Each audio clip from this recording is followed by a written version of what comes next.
하나님의 말씀 사사기 14장 1절에서 4절까지의 말씀입니다. 사사기 14장 1절에서 4절 우리 한 절 한 절 함께 교독하도록 하겠습니다. 제가 먼저 읽겠습니다. 삼손이 딥나에 내려가서 거기서 블레셋 사람의 딸들 중에서 한 여자를 보고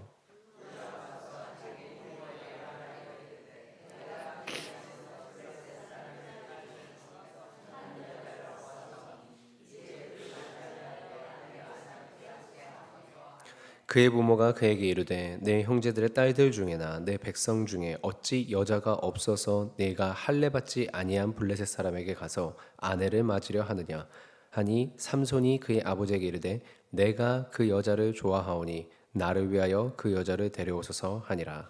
그때에 블레셋 사람이 이스라엘을 다스린 까닭에 삼손이 틈을 타서 블레셋 사람을 치려 함이었으나 그의 부모는 이 일이 여호와께로부터 나온 것인 줄은 알지 못하였더라. 아멘. 우리 기도하도록 하겠습니다. 하나님, 우리 김윤선돈이 특별히 또한 1000번째 아버지 안에 구분하여 드렸습니다. 아버지 하나님께서 마음으로 믿음으로 드린 이 모든 물질들이 주님 나라 영광에 아버지 쓰임받게 하시고 하나님의 역사가 일어나게 하여 주시옵소서. 아버지 하나님, 이 새벽에 나와 함께 기도하는 모든 성도님들 특별하게 육신의 강건함을 허락해 주시기 원합니다. 날이 갑자기 점점 쌀쌀해지는데 기도할 때에 육신의 질병이나 건강이 기도에 방해되지 않도록 특별히 더 건강 붙잡아 주시고 함께 매일 아침마다 말씀과 기도로 정말 나아가려고 하는데 주께서 그 마음의 중심 가운데 더더욱 강력하고 분명하고 뜨겁고 확신 있는 믿음과 기도의 은혜를 허락해 주시옵소서. 감사드리며 나사렛 예수 그리스도의 이름으로 기도드리옵나이다. 아멘. 삼손은 사실 사사기를 통해서 본 모든 사사들 가운데 가장 능력이 탁월하고 능력이 뛰어난 사사입니다. 그런데 너무나도 아이러니하게도 이 삼손이 가장 능력이 뛰어나게 시작했던 이 삼손이 사사기의 마지막 대사사로서 사사기에 등장하는 사사의 마지막에 등장하는데 유일하게 실패한 사사의 모습을 보여줍니다. 가장 뛰어난 능력으로 시작을 했으나 그 마지막이 실패로 끝나게 되는 사사. 이 모든 아이러니함에 이 모든 역설적인 모습에 무엇이 대체 삼손을 이렇게 만들었는가에 대한 고민이 그리고 그 내용이 우리가 함께 볼 이 사사기 14장부터 나오는 삼손의 이야기 가운데 등장하게 됩니다. 삼손의 등장 배경을 통해서는 하나님께서 우리에게 긍휼을 주시는 주권적으로 구원을 베푸시는 우리의 연약함에도 불구하고 기도에 응답하시는 그런 하나님의 모습과 우리가 그런 하나님을 만나게 될 때 우리의 믿음이 약속을 향하게 되고 내가 원하는 것보다 성령의 이끄심을 추구하게 되는 믿음으로 변화되는 것을 보았는데 정작 사사기의 이 주인공인 삼손이 등장하게 되는 이때부터는 오히려 우리가 믿음의 삶을 살아간다고 하면서 신앙생활을 한다고 하면서 우리가 빠지게 되는 함정들과 우리의 모습들, 우리의 죄악된 그리고 그 가운데에서도 하나님께서 자신의 뜻을 이루어 가시는 정말로 하나님의 사람으로서 하나님의 뜻을 이루어 가야 되는데 하나님의 뜻은 하나님이 이루시고 오히려 하나님의 뜻을 방해하게 되거나 하나님이 기뻐하시지 않는 모습을 하게 되는 이 모습, 이 역설적인 모습을 우리가 보게 되며 그로 말미암아 우리의 삶을 다시 한번 생각하고 돌아보게 하는 삼손의 모습을 보고자 합니다. 먼저 우리가 함께 읽은 본문을 살펴보면 삼손의 탄생 이후 그의 첫 번째 행보가 나옵니다. 1절과 2절입니다. 삼손이 딥나에 내려가서 거기서 블레셋 사람의 딸들 중에서 한 여자를 보고 올라와서 자기 부모에게 말하여 이르되 내가 딥나에서 블레셋 사람의 딸들 중에서 한 여자를 보았사오니 이제 그를 맞이하여 내 아내로 삼게 하소서. 여러분, 삼손이 딥나 블레셋 땅으로 내려가는데 그 이유가 군사적으로 전투나 정탐이 아닙니다. 그 지역의 여자와 결혼하기 위해서 블레셋 사람들이 있는 곳, 그 땅으로 가는 것입니다. 여러분, 우리는 바로 직전인 13장 마지막에 분명히 여호와의 영이 그를 움직이기 시작하였다라는 삼손의 기록을 보았습니다. 그래서 13장의 마지막이 여호와의 영이 삼손을 이끌었으니 14장에 와서는 여호와의 영에 이끌린 삼손이 여호와의 영에 합한 행위를 할 것을 기대하고 펼쳤는데 그게 첫 번째 행보가 무엇이냐면 너무나도 반대되는 이야기입니다. 단순히 블레셋과의 전쟁이 아니라 삼손의 결혼 이야기라서 당황스러운 것이 아닙니다. 그가 결혼하고자 하는 상대 여인이 어떤 여인입니까? 블레셋의 여인입니다. 이방 사람들과 통혼하지 말라는 분명한 가나안 땅에 들어가는 이스라엘 백성들을 향해 하나님의 분명한 말씀이 있었음에도 지금 삼손은 이방 민족의 여인과 결혼을 하는데 그냥 이방 민족도 아니고 현재 이스라엘을 다스리고 있는 블레셋 사람의 여인인 것입니다. 어떻게 이런 일이 가능하겠습니까? 여러분, 그 이유를 묵상해 볼 때 우리의 신앙생활의 어려운 점이자 가장 큰 함정이 우리 가운데 있음을 보는데, 그것은 매일 말씀 앞에 무릎 꿇지 않는 믿음은 자기 자신을 합리화하는 믿음으로 가게 된다는 것입니다. 여러분, 먼저 살펴볼 것은 이것입니다. 성령님의 이끄심을 받았으면서 하나님이 원하시지 않는 삶의 모습을 살 수 있는가? 여러분, 놀랍게도 우리는 이와 똑같은, 이와 비슷한 사례를 앞선 사사에게서 본 적이 있습니다. 기억나십니까? 바로 입다입니다.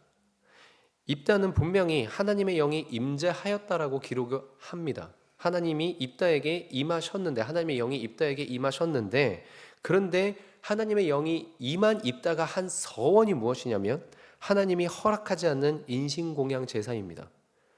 이를 통해서 우리는 사사 입다에 대해서 우리가 살펴볼 때 아무리 지식적으로 하나님에 대해서 알고 있고 성령님이 그 가운데 임하신다 하여도 온전히 성령님의 다스림 안에 들어가지 않으면 그 모든 지식들이 헛것이 되고 하나님이 말씀하시고 기뻐하시는 일에서 벗어나게 된다는 것을 먼저 이미 나눈 바가 있습니다.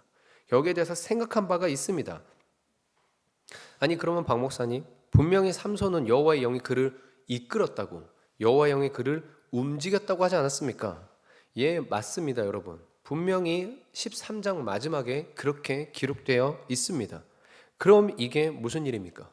여호와의 임재를 넘어서서 여호와께서 그를 이끄심에도 이런 일을 행할 수가 있느냐? 여러분, 놀랍게도 성경에는 이런 예시의 사람이 또한 등장한다는 것입니다. 그것이 누구냐면 바로 사울 왕입니다. 그는 사무엘에게 기름 부음을 받고 성령이 임하시고 성령에 사로잡혀 예언을 말하게 되었습니다. 그리고 이후에 하나님의 영에 감동돼서 암몬 사람과의 전쟁을 해서 이기고 길갈로 돌아와서는 하나님께 화목 제물을 드리던, 말 그대로 정말 하나님의 영에 사로잡혔고 그가 이끄시는 대로 움직이던 사람이었습니다. 그런데 그런 사울의 마지막이 어떠한지 우리가 다 알고 있습니다. 다윗을 죽이려고 애쓰다가 인생의 말년에 비참해진 모습인 것입니다. 여러분, 구약에서 사울 왕이 이랬다면 신약에서 대표적으로 성령에 붙잡힌 바 된 사람 한 명을 뽑으라면 베드로라고 할 수 있겠습니다.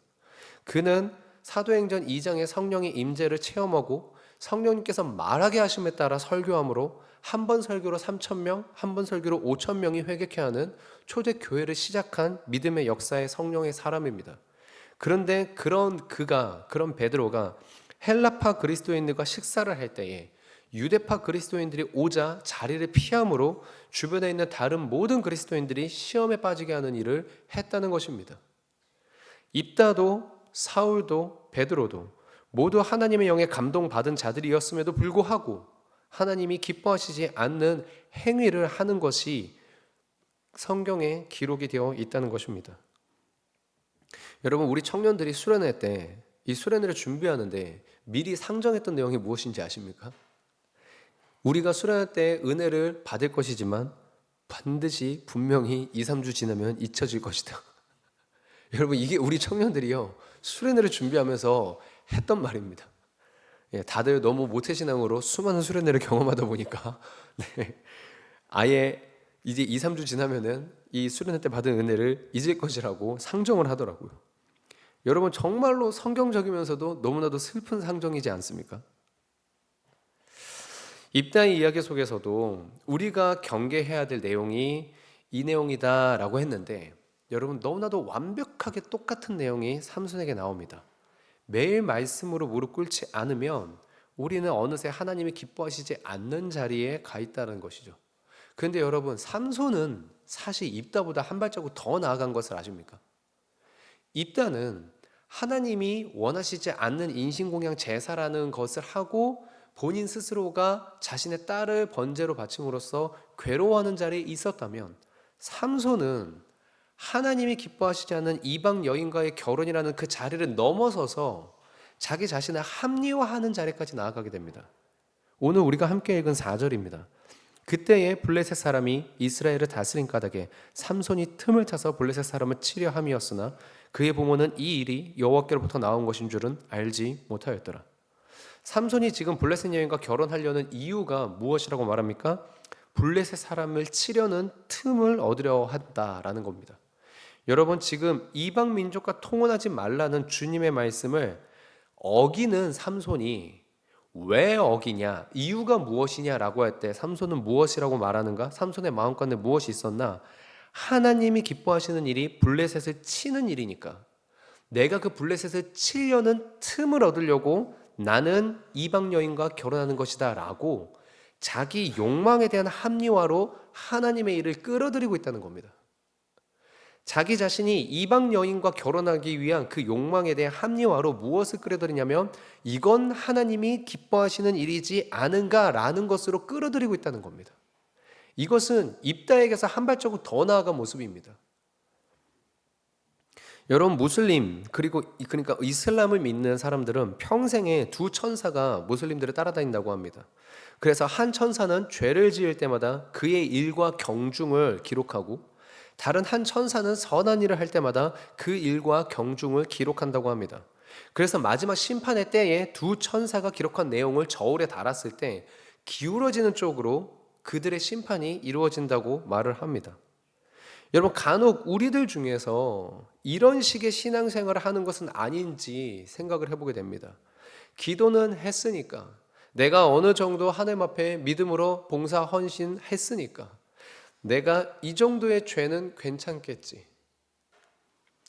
내가 이런 범죄함을 짓는다 하더라도 회개하면 하나님께서 이 모든 것들을 용서해 주실 테니 회개 기도하면 되겠지. 여러분, 그러다 보면 어느 순간 내 자신의 죄와 나의 범죄를 합리화하는 단계까지 나아가는데 그것을 말씀에서 찾아와서 합리화하고 그 말씀으로 자기 자신의 죄를 방어하려고 하는 그 자리까지 나아간다는 것입니다.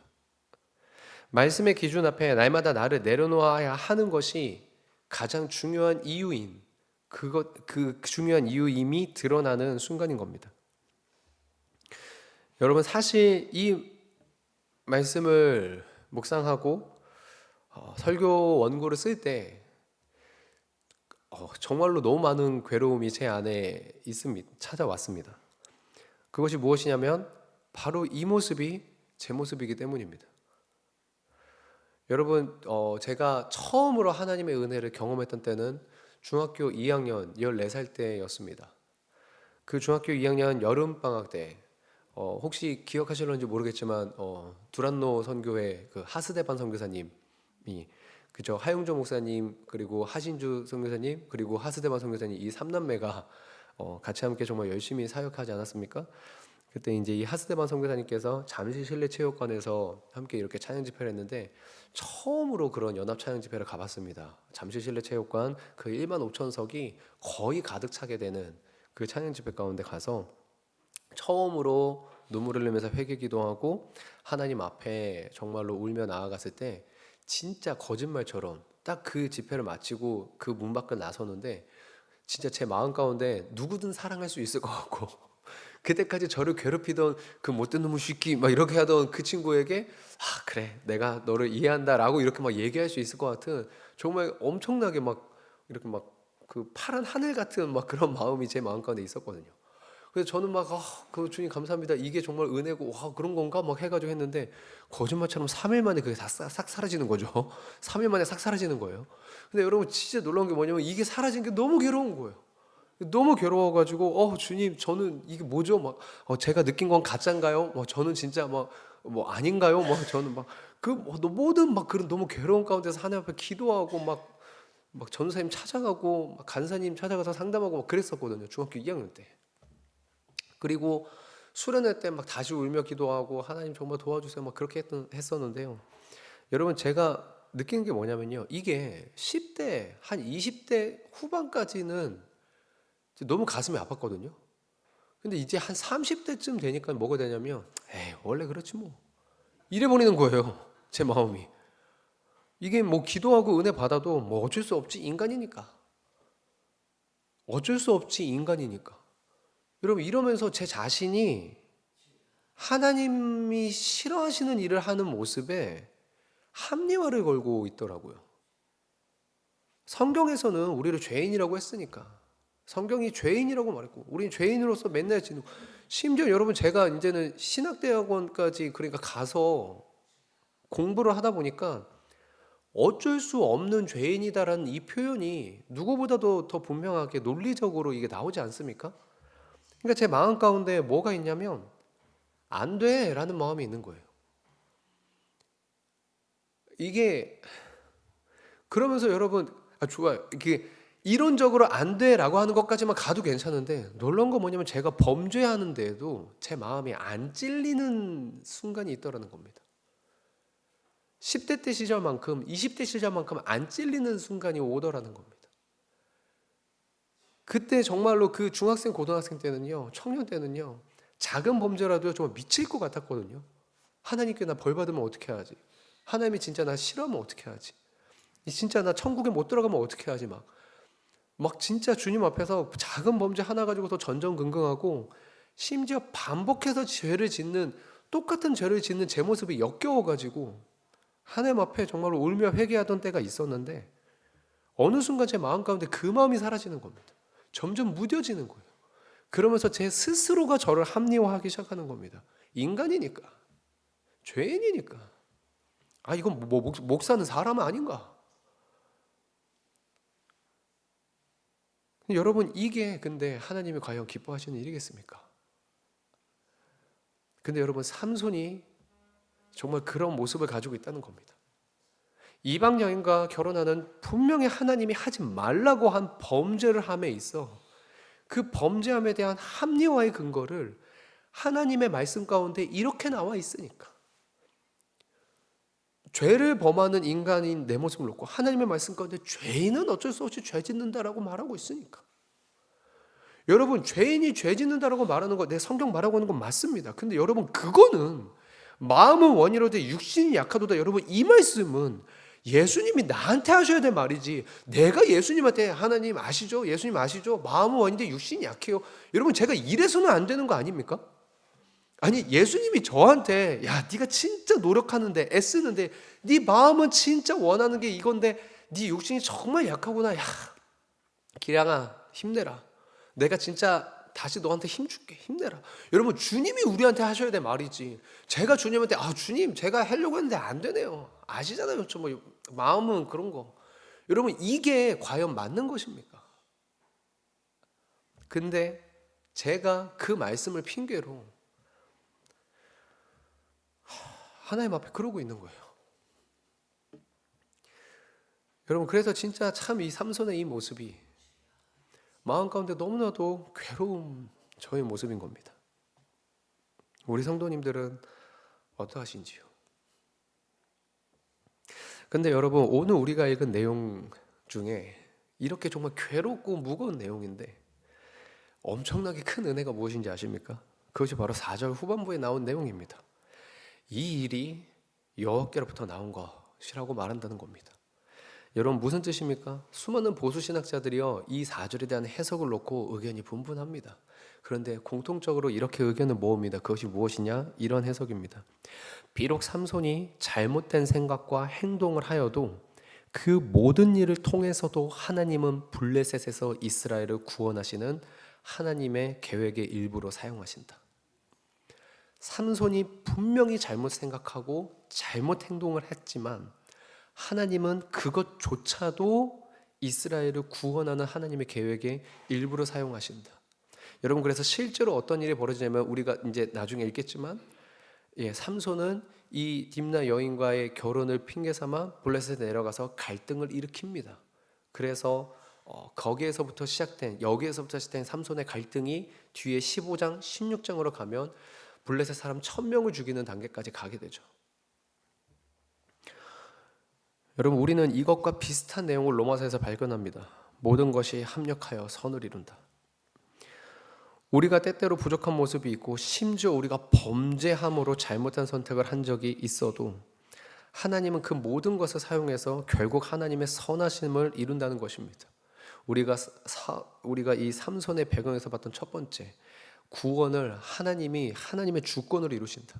우리가 회개했기 때문에 구원을 이루신 것이 아니라 하나님의 주권으로 이루신다. 물론 여러분 이 뜻이 우리가 그냥 되는 대로 살아도 된다는 의미는 당연히 아닙니다. 오히려 더더욱 날마다 말씀 앞에 순종하려고 하고 무릎 꿇으려고 하는 삶이 더 중요해지는 의미죠. 우리의 실패도 하나님의 선을 위해서 사용하신다면, 우리가 주님을 위해 거룩한 삶을 살려고 할 때, 우리가 주의 말씀에 순종하려고 할 때 얼마나 더 하나님의 선하심이 분명하게 드러나겠습니까? 우리의 실패조차도 하나님의 선이 드러난다면, 우리가 하나님의 거룩함을 살고 순종하려고 한다면 얼마나 더 하나님의 선하심이 드러나겠습니까? 삼손은 하나님의 영의 이끄심을 받았으나 하나님의 말씀 앞에 날마다 무릎 꿇고 가까이 나아가기보다는 자신의 뜻과 욕망을 위한 선택을 하였습니다. 심지어 그런 자신의 뜻에다가 하나님의 뜻을 끌고 와 합리화를 합니다. 그런데 이런 모습이 우리 안에 있는지 없는지를 다시 한번 면밀하게 살펴보아야 되겠습니다. 그리고 그럼에도 불구하고 하나님의 뜻하심을 이루시는 주님의 주권적인 구원 앞에 우리가 겸손히 무릎으로 나아가기 원합니다. 우리가 주께 순종하고 쓰임받는 은혜를 이 새벽에 나와서 특별히 더 기도하기를 애쓰는 모든 성도님들이 누리시고 우리 은자교회의 모든 성도님들이 누리게 되길 주님의 이름으로 축원합니다. 우리 이 시간 같이 함께 기도하겠습니다. 아버지 진짜로 주의 말씀이 맞습니다. 마음은 원이로되 육신이 약하도다라는 주의 말씀이 참으로 우리에게 맞습니다. 하나님의 뜻대로 살고자 애쓰고자 기도하고자 더 거룩해지고자 아버지 하나님 노력하지만 하나님 주님의 다스림보다 세상이 좋고 아버지 하나님 주님의 다스림보다는 쾌락이 좋은 아버지 하나님 이 육신이 아버지 하나님 우리 안에 있습니다. 그런데 주여 그러한 말씀은 마음은 원인데 육신이 약하다는 말씀은 주님이 우리에게 하셔야 되는 말씀이지 않습니까? 우리가 이 말씀을 핑계 삼아 아버지 내 안에 게으름, 내 안에 부족함, 내 안에 죄에 대해서 피 흘리기까지 싸우지 아니한 아버지 하나님 처절하지 않은 모습을 내 스스로가 합리화하는 말씀으로 세워서는 안 되지 않겠습니까? 하나님 삼손의 모습을 통해서 우리가 반면교사를 삼기 원하는 것은 우리가 더 주님 앞에 나아가길 아버지 하나님 그 열심을 주님이 끝까지 붙잡아 주시길 그리고 우리는 그 앞에 무릎 꿇길 날마다 자신을 쳐서 복종시키는 바울처럼 무릎 꿇길 우리가 주님 앞에 그렇게 되기를 원합니다. 주여 우리를 이끌어 주시옵소서. 그래서 결국에는 모든 것을 합력하여 선으로 이루시는 이것 또한 주님의 뜻하심이었다라는 그 고백이 아버지 하나님 우리의 삶 가운데서 뒤돌아봤을 때 고백되어질 수 있도록 주여 역사하여 주시옵소서. 감사드리며 예수님의 이름으로 기도합니다. 아멘.